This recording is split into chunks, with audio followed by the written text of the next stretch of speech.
I am happy to share with you that I have completed Vipassana, a 10-day course for the beginners, and there are a lot of benefits that I have seen. But before I reach to the benefits, I want to share with you how to do Vipassana, what is Vipassana, where to do Vipassana, why should you do Vipassana, with some small everyday life examples, right? Let's say to start with, what is Vipassana, right? So for example, I'm going to a cafe. Like I love coffee, and coffee I like it bitter. Okay, I like it strong coffee with no sugar. That's why I like it. Now when I go to this cafe, if they serve me, first thing is I expect that this cafe is really good, so I expect them to serve me good strong coffee the way I like it. Let's say they serve me coffee with sugar, so I'm not liking it, right? Even though I've told them that I don't want sugar, but they serve me with sugar. So what do I do then? I have two options. Either I just send it back to them, tell them it's not nice, I dislike it, I put a bad review, right? Or I can just have the coffee and tell them that next time they can work on it, right?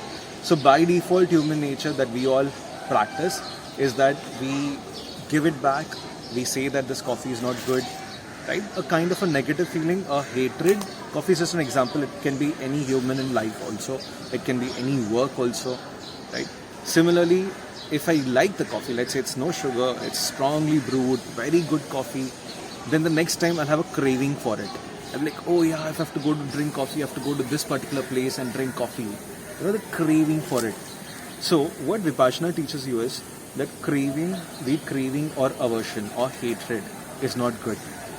Whether the coffee is the way you like it or the coffee is not the way you like it, just accept it and have it. If you don't like it, just get it changed, but don't have any disliking or hatred towards the people who are serving, towards the cafe that you've been to, anything around, right? So that's called equanimity. So look at everything equally. That's one concept of Vipassana. The next concept which they teach you, which is a part of our everyday life, even in nature, is that nothing is permanent, right? We all look at it very, theoretically. We know, somebody's born, has to die. We are born, we have to die. Something is created, that has to be destroyed, right? Changes do happen, and that's what we say. But how do we practice it? How do we accept the fact that, yes, nature teaches us law of impermanence. Everything is impermanent, nothing is permanent, right? So once we accept the fact and once we start practicing, let's say a little pain, let's say I have a pain in my head, I have a headache. So it's temporary. I have a bloating issue. My stomach is bloating after I eat anything. That's temporary. I got the best student award in college.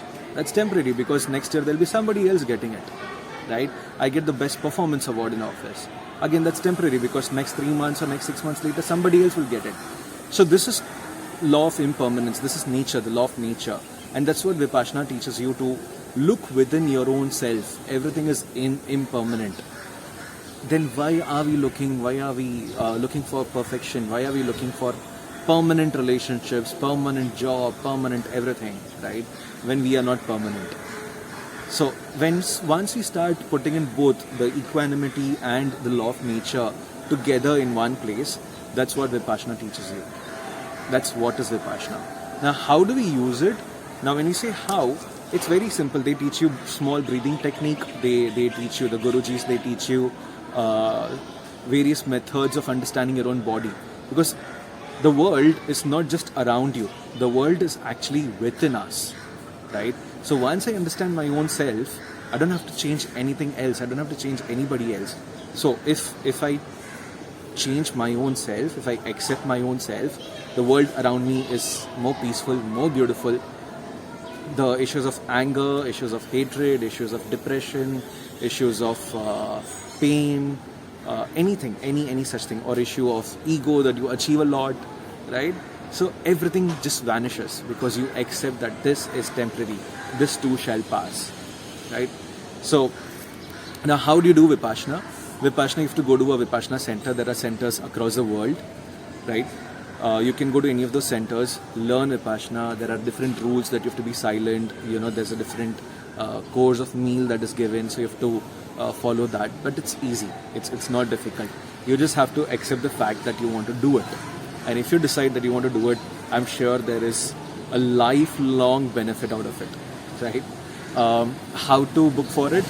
So you just have to go to the website dhamma.org. You can book it there, or reach out to me. Drop me if you have my number.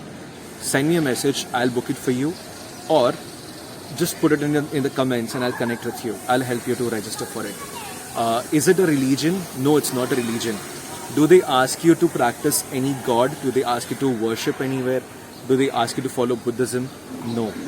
It's very simple that they tell you, understand your body, understand your own self, and it's done. There's nothing more in it, right? Who should do? Everybody should do. Why? Because everybody has these changes in life, and everybody has a different way to look at it. Why not just go there once, try it, and then if you like it, continue. If you don't like it, then find out what is it that you don't like about it, right? So I would say it's for everybody. How have I benefited? I'll tell you in detail in my next video about the benefits of Vipassana that I've seen. So till then, be happy, be healthy, and I wish you all the success.